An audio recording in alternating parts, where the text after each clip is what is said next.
the least favorite pick of this draft for you? Okay, so it has nothing to do with the player. I love the player, and you actually just mentioned him, but it's Trey Sermon. And it's not because I don't think that he can be a long-term starter for us. It's because we traded up to get him, and we waited so long to get corner.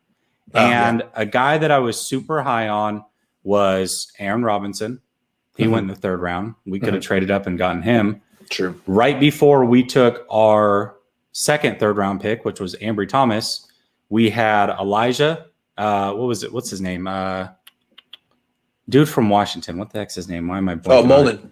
Molden. Okay, so we had Molden go, and we had no. You're right. You're right. I don't know how you did that. And we had Melifonwu go, and I like both of those guys. So for me, it's just trading up to get Sermon.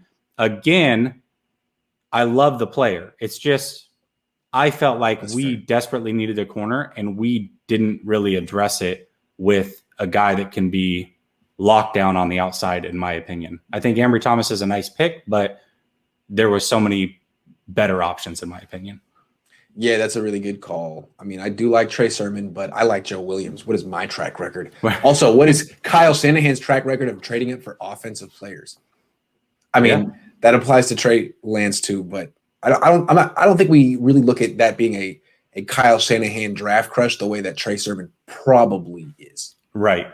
So hopefully he's not the next Trent Taylor. And I want to be clear too, because Sermon, the thing that I like about him is, so he ran a 4.58 40, which is exactly what Gore ran, interestingly enough. But if you look at his 10-yard split, which is the most important thing for a running back, he's in the 94th percentile in college football. And he shows up on tape too. Yeah, exactly. He plays a lot faster than what a 4.58 would tell you. And that's because those first 10 yards are the most important. Those first 2-3 steps of his are explosive, and he outruns angles a lot. Yeah. He's a little like Debo in that sense. People underestimate. Now, Debo's faster than him. People underestimate his speed. Mm-hmm. Okay. Did I do my least favorite pick? No, I didn't do my least favorite pick. Okay. Who was I going to say? Oh, no. Okay, I'm going to be harsh here. I actually like most of these picks. And I was going to say Diamador Lenoir, but if you're an Oregon guy, but real quick, sell me on Diamador. Tell me why I shouldn't say Diamador right now. I'm 4.5 corner. I mean, a guy who runs a 4.5, 5.11. I mean, I'm skeptical. He can play nickel. He can.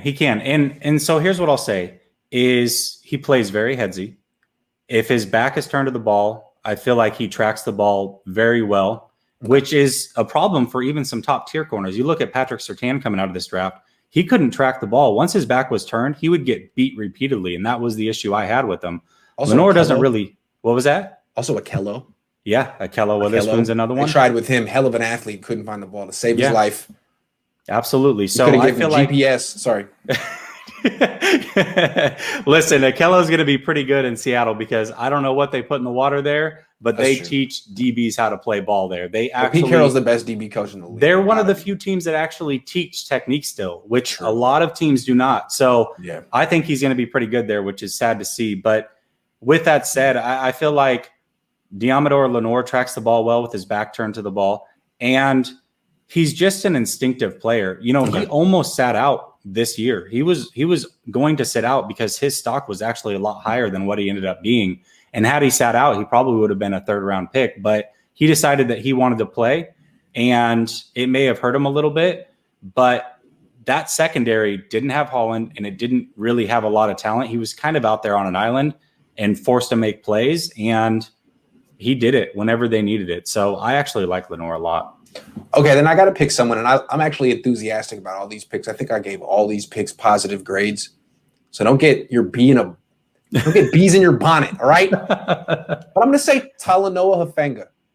Yes, the dude who was a first-team All-American. Yeah, I know he was a playmaker, hell of a player. He had a lot of injuries in college. Mm-hmm. He's a 200-pound strong safety, box safety. What could go wrong? I'm just a little out on these injury guys coming into the league. Mm-hmm. So if you press me and pick me to say who am I betting against to have a great career, the guy with the injuries, the guy who plays the physical position is a little too small for it.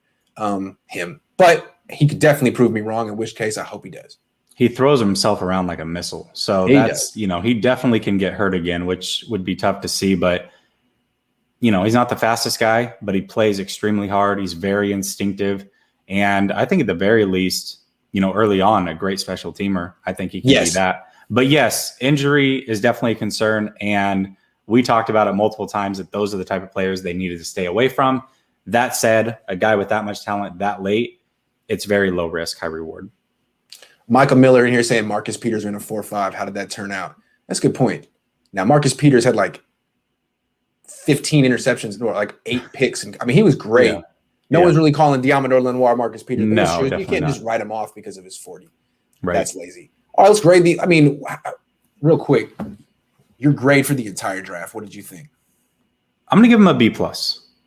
So I think most people look at the draft and they give it an A. And if I'm looking at the players, I think that they had A talent. The issue I have is, one, we took 2 running backs, which I still – 2 running backs. A lot of people are trying to sell me why, everybody's on a 1-year contract. I get that. But at this point, we have 6 running backs in that running back room. What are we doing? That's a lot, So that was a little iffy to me. And again, taking running back when we had a real pressing need at corner, that takes you down a notch for me. So for me, I'm going to give it a B+. Trey Lance ultimately is what's going to decide this draft long term. If he's great, which I expect him to be, in 3 years, we're going to say this draft was an A+.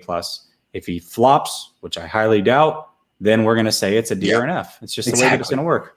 Yeah, right now, I mean, we could argue whether it's a B+ or an A-. I might err on A-, but as you said, like in 3 years from now, it's going to sound quaint to look back and be like, oh, no, it's all about Trey Lance and how he worked out, and if he did, he did. So that's what it's going to be. But right now, I guess I'm a little bit more enthusiastic because although I'm with you on the cornerback thing, it's a real issue that they really added depth to, but not anyone that you feel can step in and start this year if Jason Verrett goes down. Right. I mean, maybe Ambry Thomas can, but maybe who knows? Yeah. My only thing is that I feel like you could argue the cornerback mark, like there's a tier of corners, and whatever the first or second tier dropped off after Tyson Campbell at 33, and whoever you like after that, you could say you like, Melifonwu or whoever. The Niners will be like, well, we kind of had them all in the same tier after that. Maybe they're wrong. Yeah. Or maybe you might say that. That's the only thing. In which case, I give him a pass for waiting on corner, because if you don't get one in the top 35, sometimes you just missed, man. Yeah. Sometimes it's hard. Yeah. Yeah, absolutely. Absolutely. Jeremy says Bosa came in with bad knees, right? Yeah, look at him now. Yeah, he just tore an ACL. What do you mean? What's your point? Are you trying? I mean, maybe you're trying to make the point for us. I'm not sure, but I mean, he tore it up that one year. Eddie says $299. Hey, thanks, Eddie. I appreciate it.